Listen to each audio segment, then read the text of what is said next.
What is up, everyone? Today we're going to be breaking down the upcoming UFC card from a DraftKings DFS perspective. This week we got UFC 309, headlined by Jon Jones versus Stipe Miocic for the heavyweight belt.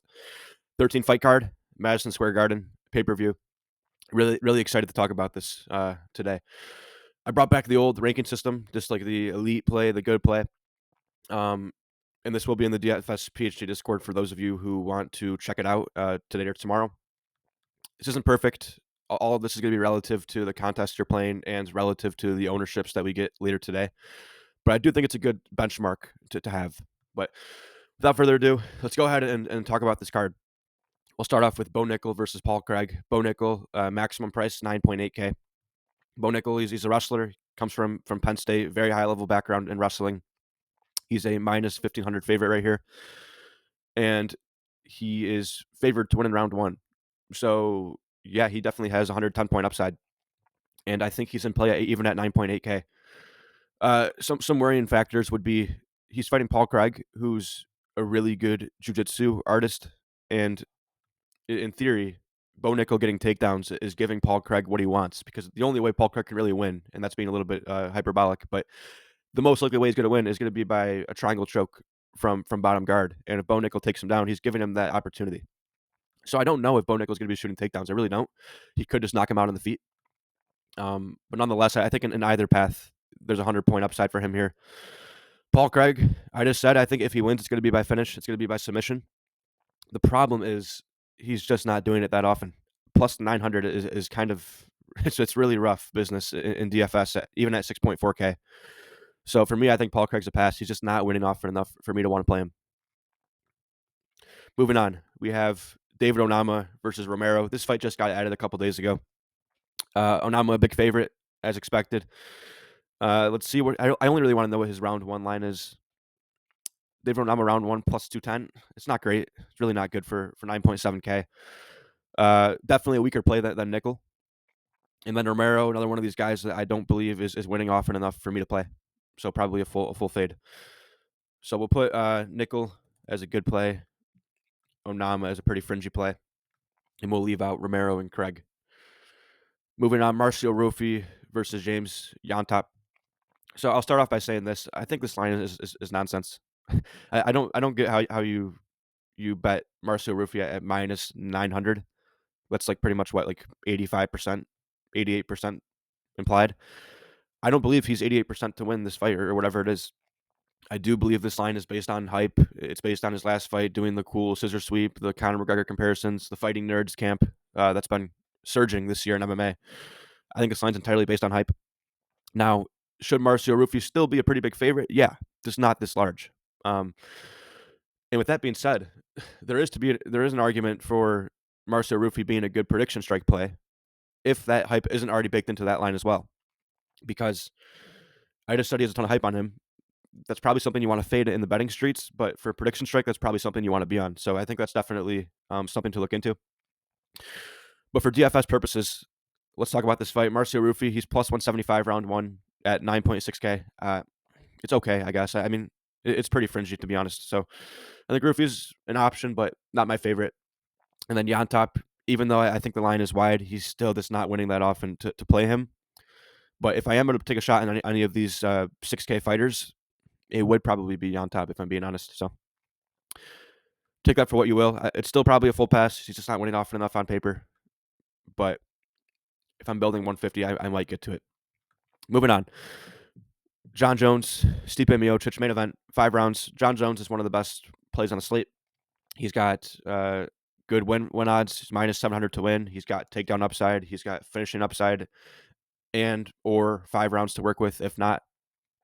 So all of those things, I think, make him one of the best plays on the slate. He's got pretty much 100-point upside in all of his wins, and he also has that really big 130, maybe even 140-point upside in a wrestling-heavy decision win. So we'll put Jon Jones as a pretty elite play here. And Stipe Miocic, I get it. It's 5 rounds, right? If he wins, it's gonna have to score something at 6.7K. But once again, these guys that are just plus 500, plus 600, I really do believe that it's a hard price to pay off in DFS. It's really hard, even if they do win. I just don't believe that you're getting paid enough for that outcome. So I'm going to go ahead and say that Stipe Miocic is probably close to a full fade here for me, just because he's not winning the fight often enough. Carine Silva, Viviane Araujo. So Carine Silva here, minus 280 favorite. She has takedown upside. She actually has a good amount of finishing upside too. She'll be low owned. She's clearly the weakest play on paper here out of this 9K range. Plus 200 ITD. But whatever she's going to be, let's say, I'm trying to put a rough guess here. I don't know, 10% ownership, 11%.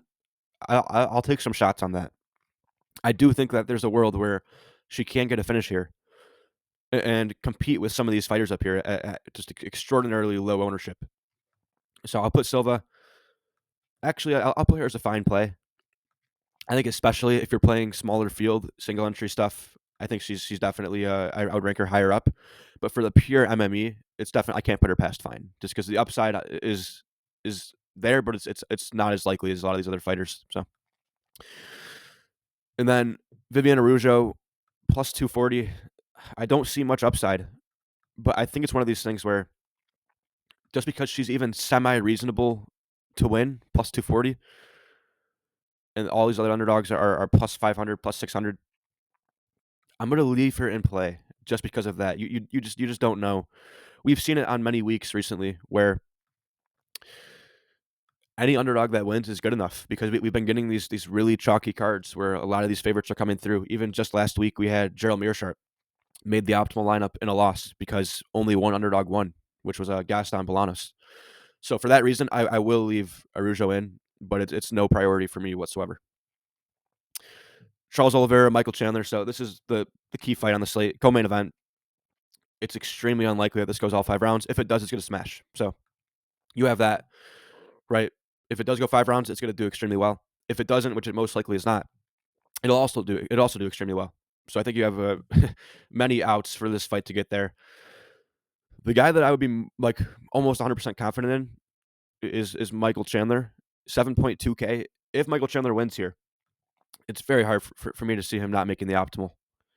It's going to be either with a combination of wrestling and finishing or just a pure knockout.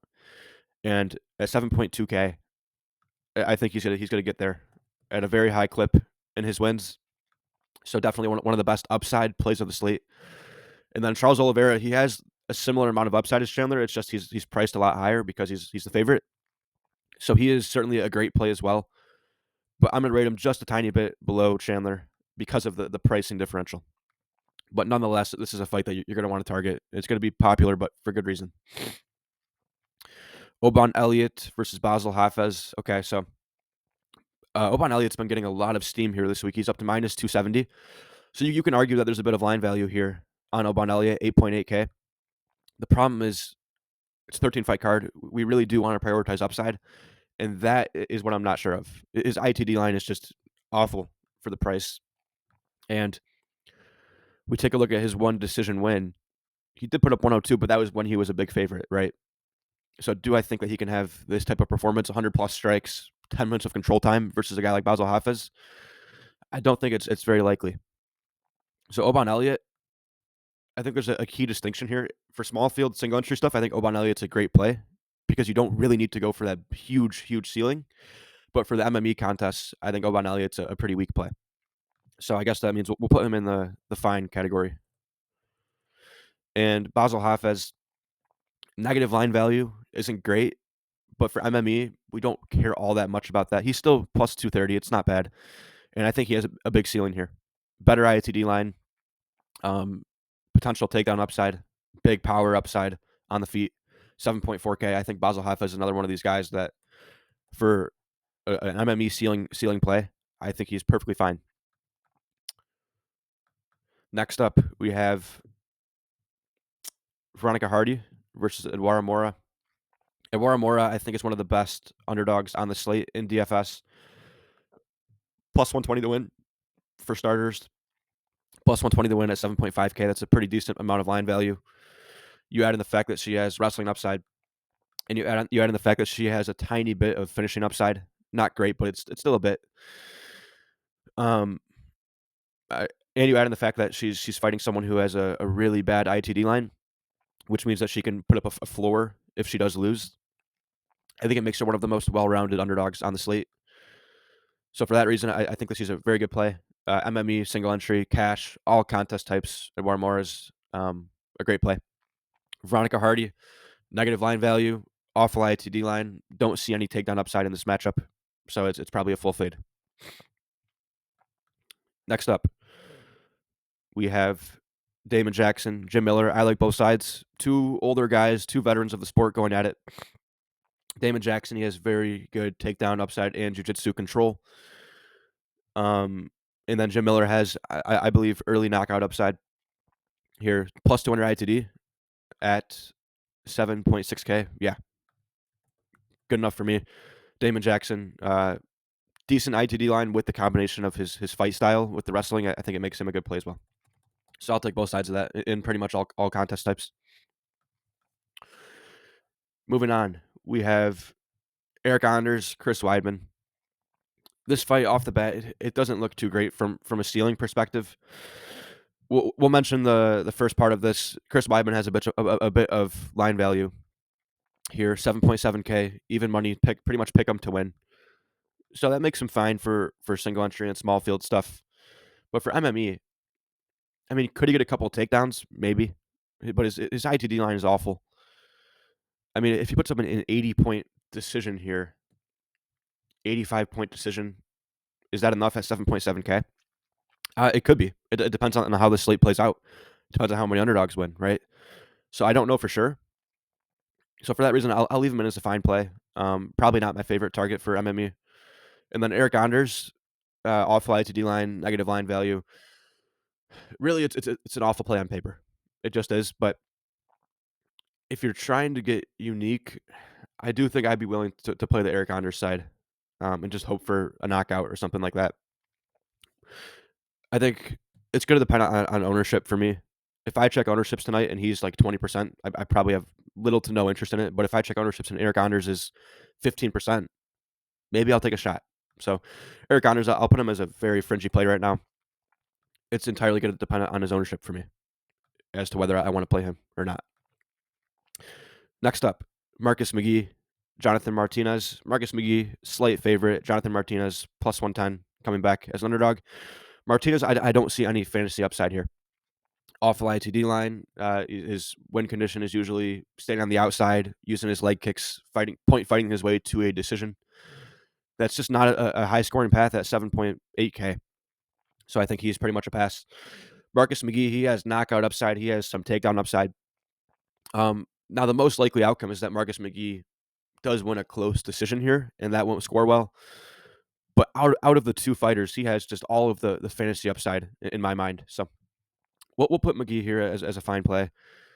What is that? His ITD line is plus 165. Yeah, it's okay. It's okay. So we'll leave McGhee in. Moving on, Mickey Gall versus Ramiz Brahimaj. I know exactly what I want to do with this. So throughout the week and throughout the buildup of his last fight, all I hear about Brahimaj is that he is submission or bust. He wants to take your back, find a submission. If he doesn't do that, he has nothing else to offer, according to everyone else, right? And I did watch his last fight versus Themba Garimbo. He had not a moment of success in that fight. But if I keep hearing that his win condition is supposedly a first-round submission, I want to play that in DFS. I just do. He's plus 120, 7.9K. I'm just going to believe that the win condition is good enough to play that.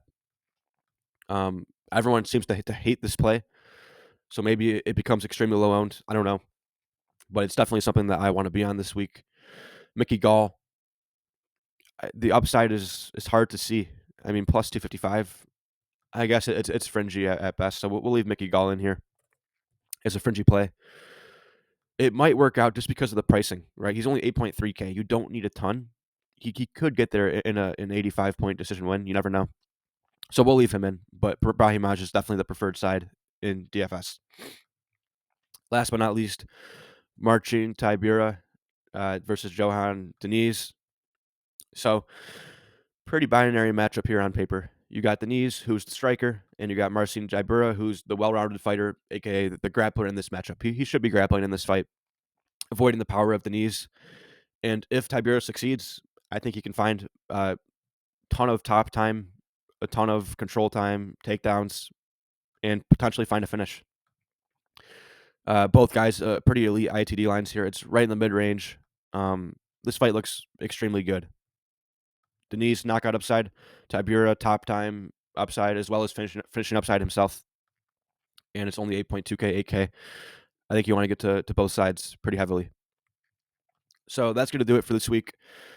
I may do a live stream tomorrow. We'll see. Is there anything else to talk about regarding this card? Fight stack, definitely not. Fight stack, okay, so a fight stack, the only reason you want to consider it is, number one, when you have a very chalky card where it doesn't look like any underdogs will win. I'm talking about where you have every matchup is like a minus 500, minus 300, and you think it's possible that the slate plays out and no underdogs win. That's when you want to fight stack. Or you want it when the main event is just has fantasy point output on both sides, and the fight should be competitive. It should go all 5 rounds, and the pricing is very close. You typically don't want to do it when you have one fighter who's all the way up at 9K and the other one is all the way down at 6K. That's usually not the best dynamic to do it in. So I don't recommend a fight stack this week. And I don't recommend any 3-round fight stack either. I do think we'll get enough underdogs win here to make it work without any stacking business going on. So that's going to do it. If you have any questions, please leave a comment or just message me in the DFS PhD Discord. Thank you guys for watching. As always, thank you guys for 50 subscribers. It's very awesome to see. I love doing this. It's always been fun to talk about this, and I appreciate anyone who likes to listen. So I'll see you guys tomorrow, most likely in the live stream, and that'll do it.